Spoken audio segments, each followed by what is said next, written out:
Hello, this is Kalen Huntress, and I like to play a lot of fun games on Zoom. And I've found that there's 4 different types of games that you can use Zoom to play. I'm going to share with you an excerpt from a recent digital engagement workshop that I taught, sharing with other people about how to play games and the different types of games that you can play. And so now I want to get into talking about the types of games. I'm going to go through this first section really quick so that we can get into playing, because that's really what we're here for, is to experience digital engagement. So the first type of game is a chat game. And those are the games that we played at the beginning when you first arrived.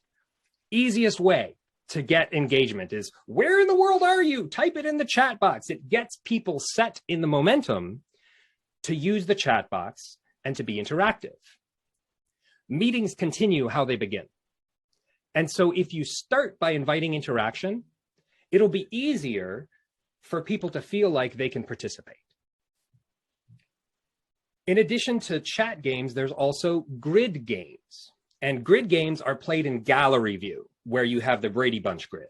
And we're going to play a few of those games today.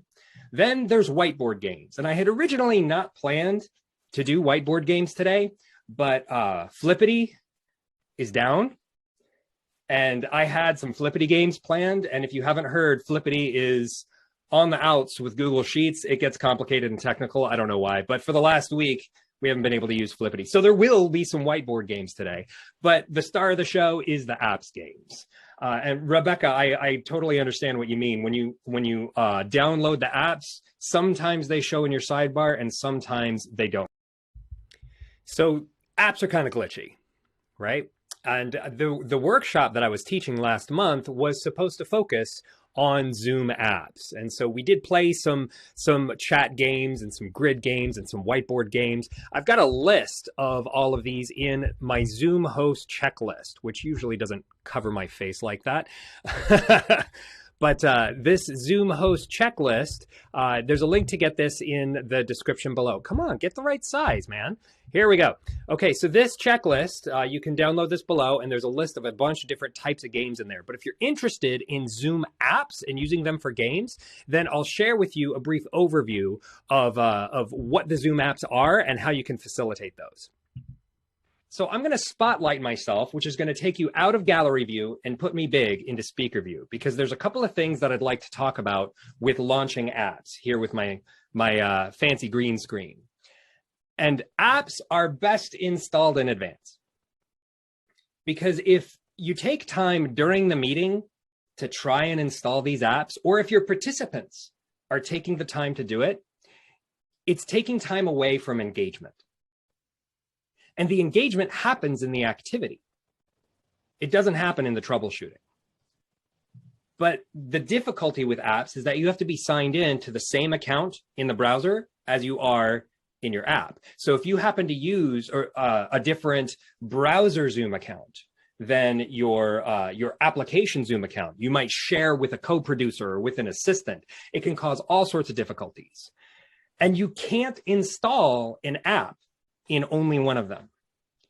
When you install an app in the Zoom app, then it's going to take you over to the browser to authenticate and say, hey, do you really want to grant these permissions?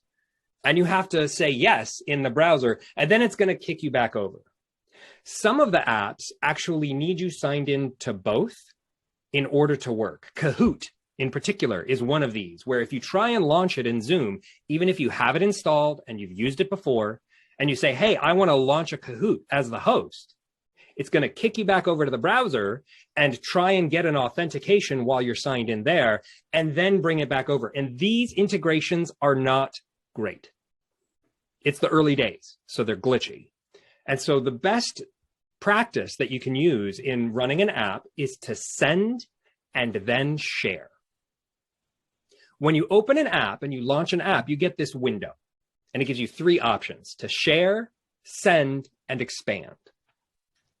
Sharing is how you share your screen, and it basically treats the app window like a shared screen, as if you were sharing a whiteboard or an application window. But sending is what sends it out to the participants.